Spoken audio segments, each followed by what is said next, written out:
Have you ever noticed that when you decide to change your life or when you decide to do anything, that everything in your life, everything else seems to go wrong? When you decide to make a change in your life, other things in your life seem to go wrong. Why is that? Like sometimes it might be this. You commit to a new business. You want to start a new business, your car breaks down, or you run into family issues. You decide to wake up early and change your diet, but then all of a sudden your kids start keeping you up all night and they cause a ruckus, and they have a bunch of stuff going on out of the blue. Or you set your intentions to follow God, and all of a sudden your relationships seem to fall apart. Or you decide wealth, you're going to go after wealth and you're going to make it happen, and then you notice crazy things financially happen where you can't do so. Have you ever wondered, hey, did you ever think to yourself, you're not cursed? It's not a curse on you, but actually you're being challenged. You're being molded because the moment you set your intention on something is the moment your life will send a disruption. This is first principles thinking, where, hey, when I decide to change, decide to go to the gym, there's gonna be hard things that come up, but it doesn't matter if the situations are perfect, but I'm just gonna start and I'm gonna do it. That whenever you decide to do something, there will be issues that come up, but we're not here to look for the perfect moment. And the things that come up, they're not designed to stop you. They're designed to shape you. They're designed to mold you. They're designed to sculpt you into the person that you need to be to have the thing that you want to have in that particular endeavor. First Peter's 4:12 says, "Dear friends, do not be surprised at the fiery ordeal that has come to you to test you as though something strange were to happen to you." There's things that are going to come up in your life that will test you, will test your will test your mind, will test your body. Remember, they are ordained to come because they need to shape you and mold you. Not everything's going to be easy. They need to test you because if you want the thing that you're asking for, you remember you have to be able to handle the thing you're asking for. If you want to be a vessel for things to flow, you have to be a vessel in order to handle the flow. So if you want a lot of business, can ask yourself, if you were in a situation right now where you just sporadically 100x your business, you got 10 times the business that you do currently have, would you be able to handle it? No. So there's growing pains, and they're designed there to create a atmosphere, a person that can handle that business. Moses obeyed God to free the Israelites, and Pharaoh made things worse. So he obeyed God. So sometimes when we obey and we do what's needed, it's hard, and sometimes worse happens. Most of the time, worse things happen before the freedom comes. Remember, you're not being cursed, you're being challenged. So before freedom comes, you have to do things that are a little bit hard. So decision disrupts the dust. So when you decide to do something, remember, keep in mind an igloo. Imagine like not an igloo, a snow globe. You have a snow globe and you decide to do something with it. You move it around. What happens to the snow globe? The snow moves around everywhere. It disturbs the dust. When you decide to do something, it disturbs the dust, which is good. It's a good thing. Imagine a snow globe just sitting there peacefully. You shake it up with your intention. You didn't cause chaos. You just stirred up what was already there. So it's already there. You're just causing it to move and react in a way it wasn't originally doing so. Imagine this, Sarah. Imagine you yourself in this particular situation. You finally decide to leave your job and start your online coaching business. You gave your notice, 2 weeks notice. You're like, oh, I'm going to walk in faith. You prayed, you fasted for it. 2 days later, your husband lost their job. Your husband or wife lost their job. Your rent went up. And one of your clients, you're supposed to get a deposit from them. They didn't come through. That's when doubt starts to creep in. God, was this the right move? Is this what you really wanted me to do? Like, shouldn't this be easy if you wanted me to do it? But no, but she did not realize that her decision stirred disruption. So this is what follows after you make a decision to do something. Things will go wrong, but remember, you have to keep going through the test of time, keep going, keep pushing when things get tough. It's not, hey, was this the right move? It's, hey, what do I do to take the next step forward? What do I do to move forward, move forward, move forward? It wasn't to punish her, but it was to purify her, sculpt her to be the person, sculpt you to be the person that can handle what you're asking for. God wasn't sabotaging her, He was strengthening her character. Every intention you set will face opposition, but resistance is confirmation, not condemnation. Resistance to something is sometimes confirmation.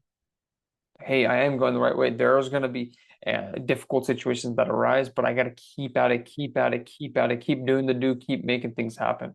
If nothing is opposing you and everything just seems, whew, it may be because you're not doing anything worth stopping.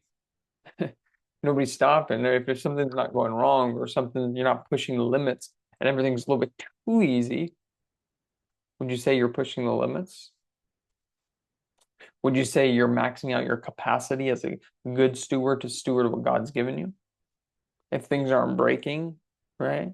And you're sitting there fixing them, pressure purifies purpose. When there's gold, gold isn't made pure until it's put in the fire, over and over and over and over again to purify the metal.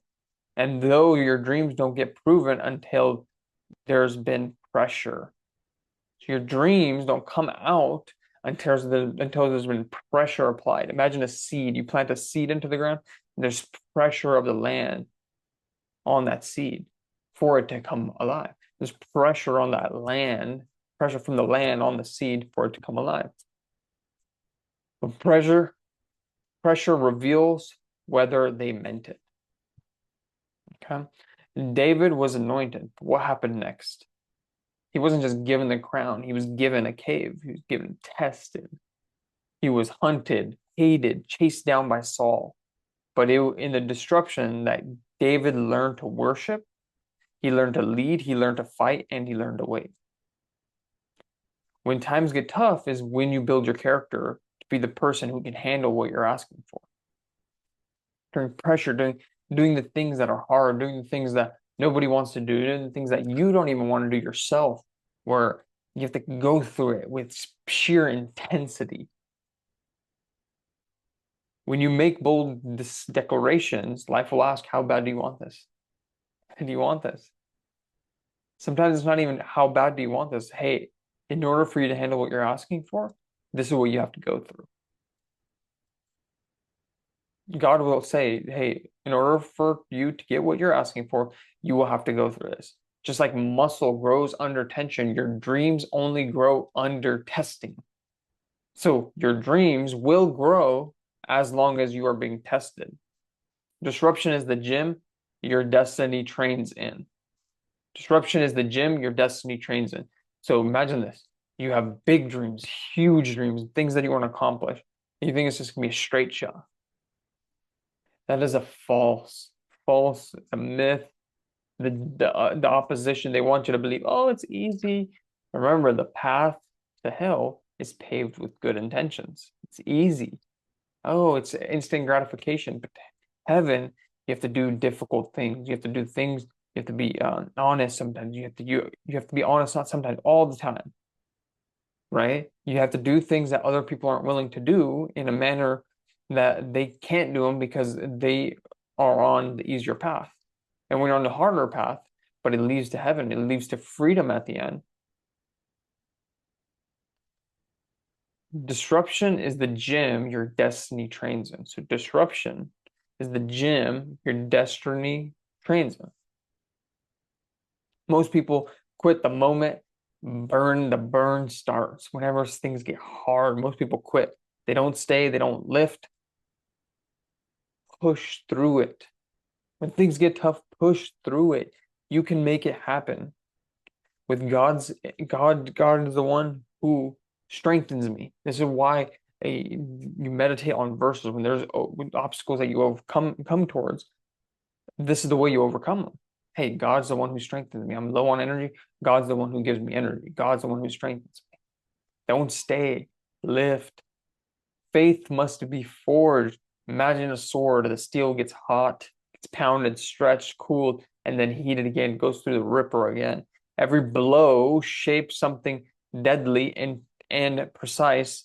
That is your faith. Every blow shapes something, it shapes it into something deadly and precise. So every blow of the hammer, you're shaping something into a weapon. You are a weapon. You're a vessel to be used. That's your faith. Jesus tells his disciple, go to the other side. They obey him and get in the boat. What happens next? A violent storm nearly sinks them. And they say, don't you care if we drown? Here's the key. The storm didn't come because they disobeyed. It came because they obeyed. When you obey, you will have to do difficult things. It's not going to be easy. It's not going to be a straight shot. You will have to sacrifice. Jesus didn't panic. He stood up and spoke to the storm. Why? Because before you rule nations, you must rule to learn your own atmosphere. Before you walk on water, you must survive storms. Before the breakthrough comes the battle. You have to go through the battle to get to the breakthrough. Now you have to go through the storm. Obedience doesn't guarantee ease, it guarantees elevation after you endure it, after you learn what you need to learn. Don't sit there and just keep learning the same thing over and over again. Learn it and move on to the next thing. Don't make the same, what do they say? Don't make the same mistake twice. Why is that? Once you've learned it, go on to the next battle. Why do you keep dealing with the same battle? Learn from it and move on.